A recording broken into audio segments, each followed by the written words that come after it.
So yan oh, may sisiw na yung ating second hand incubator. Hi, thank you Lord.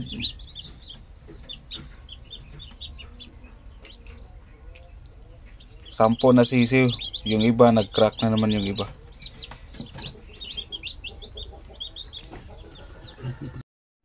So ito na incubator ay second hand lang ito yung nabili ko.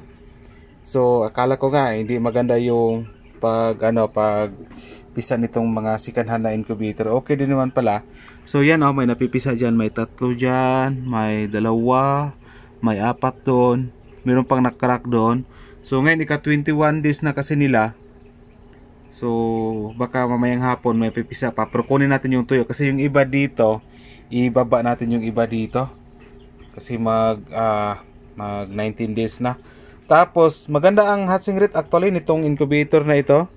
Kasi kahapon meron akong 42 ang isang tray kasi niyan sa unang yan, yung isang tray diyan sa taas. 42 yan sila lahat na pwedeng magkasa dyan yung itlog. Kahapon kinakanding ko kasi mag 10 days na. 3 yung hindi fertile na itlog o walang similya. So yung iba okay lahat, may similya, nakandling ko na siya kahapon. So maganda ang maganda ito na incubator kahit second hand lang. Sabi ng may-ari mga 6 months lang daw niya ito nagamit. Hindi lang niya na ibinibenta lang niya kasi nga anong tawag niyan, lilipat kasi sila ng subdivision. So bawal kasi magmanokan doon. So ngayon binibenta niya sa akin ng 7,000, pero kung bibilhin ito nasa mga 13,500 yung brand new na incubator. Wala naman tayong pera niya na pambili. So test lang tayo sana sa second hand.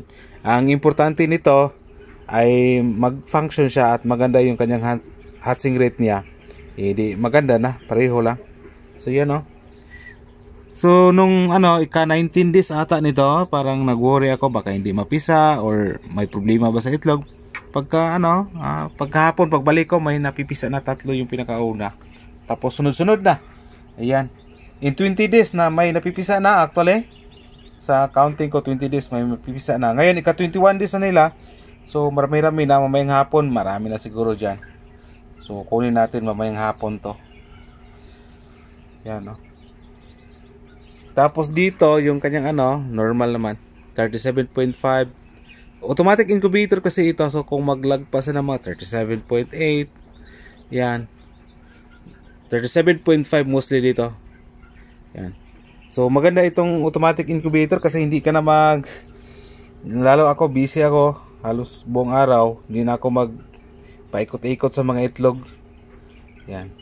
At least na wala na yung pag-worry ko na baka hindi makapisa itong second hand na nabili ko na incubator. Okay naman pala, walang problema. Yan, maganda ang function nitong second hand na incubator. Mamayang hapon marami na siguro mapipisa dyan kasi ika 21 days na nila. So ito po yung ating mga sisiw no. Yung iba dito 21 days na, yung iba may 10 days ako hinahalo dyan yung maliit oh. Yan. Yan, nag-inom pa ng tubig yung iba. So yun nga, sa ngayong araw ika 21 days na yung yung itlog na nilod natin sa incubator. So may napipisa pero yung iba hindi pa tuyo. So siguro bukas na lang yung natin ilipat dito. And siguro ay okay naman siguro yung pag-brood ng ating mga sisiw kasi nga wala namang nabawas. Mag 21 days na nga yung iba, buhay pa naman sila lahat. Kasi kung hindi okay, siguro marami nang nabawas dito. So since walang nabawas at masigla naman, yan no. So ibig sabihin okay po yung pag-brood ng ating mga sisiw. Yung iba doon nag-inom ng tubig, tingnan natin. Nauhaw.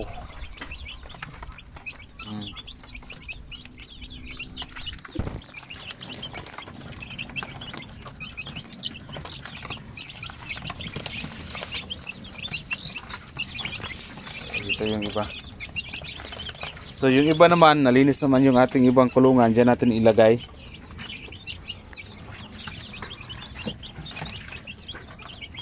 Lakas silang uminom ng tubig ah.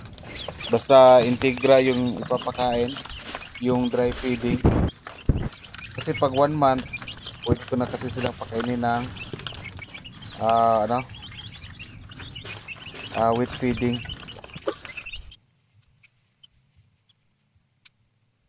Walang nabawas dito so far sa ating mga sisiw. Malinis yung kanilang sapin dito. So yun nga no, at least na naisisi na po yung ating nabili na second hand na incubator.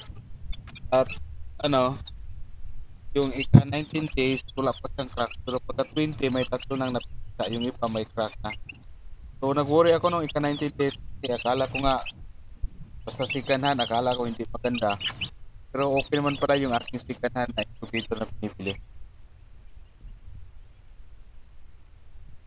So at least kung ma-perfect natin yung pag ano ng incubator, ma-perfect natin yung pag-brood ng ating mga sisiw, ganda na, tuloy-tuloy na yung pagparami ng ating mga manok.